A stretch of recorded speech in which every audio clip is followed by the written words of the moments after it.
দাজ্জালের নাম তো আপনারা শুনেছেন। ভয়ঙ্কর ডেঞ্জারাস একটা ক্যারেক্টার। পৃথিবীর শুরু থেকে শেষ পর্যন্ত এর চেয়ে বড় ফিতনা আসেনি, আসবেও না। দাজ্জালের ফিতনা। সে তার এক চোখ থাকবে, আরেক চোখ এরকম বন্ধ থাকবে। এখানে লেখা থাকবে কাফারা। কোনোভাবেই তাকে দমানো যাবে না, হত্যা করা যাবে না। আল্লাহ নবী ঈসা আলাইহিস সালাম তাকে হত্যা করবেন। তো যে ব্যক্তি সূরা কাহাফ তেলাওয়াত করবে, সূরা কাহাফের প্রথম 10 আয়াত বিশেষ করে মুখস্থ রাখবে, আল্লাহ তাআলা উসিমা মিন ফিতনাতিদ দাজ্জাল, দাজ্জালের ফিতনা থেকে তাকে বাঁচাবেন। তা আমরা দাজ্জালের ফিতনা থেকে বাঁচতে চাই কি চাই না? আমরা যেন সূরা কাহাফের প্রথম 10 আয়াত মুখস্থ করি। সূরা কাহাফ যেন জুমার দিন আমরা তেলাওয়াত করি। So now the question arises, what is the relationship of Suratul Kahf with Dajjal? দাজ্জালের সাথে সূরা কাহাফের রিলেশনটার কারণ কি?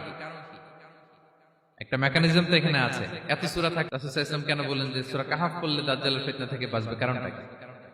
এর কারণ হচ্ছে দাজ্জাল আমাদেরকে যে সমস্ত জিনিস দিয়ে ফিতনায় ফেলবে, ওই ফিতনাগুলোর সলিউশন আল্লাহ তাআলা সূরা কাহাফের ভিতরে রেখে দিয়েছেন।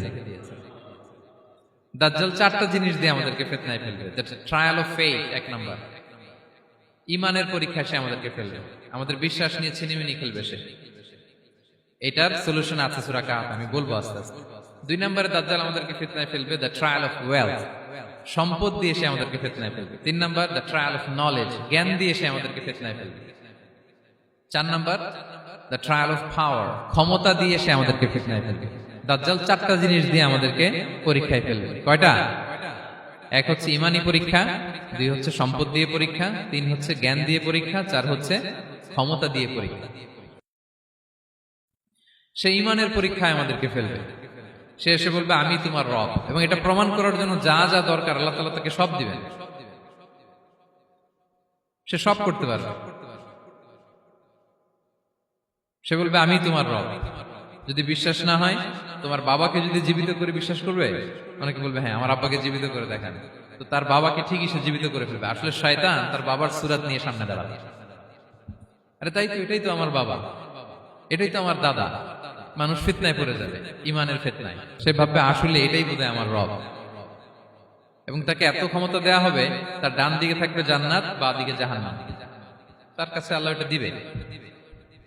যে তার কথা শুনবে তাকে সে জান্নাতে ঢুকাবে, কিন্তু জান্নাতে ঢুকে সে জাহান্নামের শাস্তি ভোগ করবে। এটা তার বাইরের মানুষ বুঝবে না, অ্যাপারেন্টলি এটা জান্নাত। আর যে তাকে মানবে না তাকে সে জাহান্নামে ফেলবে, কিন্তু জাহান্নামে ঢুকলেও সে জান্নাতের নাজ নেয়ামত ভোগ করবে। তাহলে এই যে ঈমানের ফিতনায় সে ফেলে দিবে আমাদেরকে। তো ঈমান কি করে বাঁচাবো, এটা সলিউশন আমি শোনাবো আপনাদের।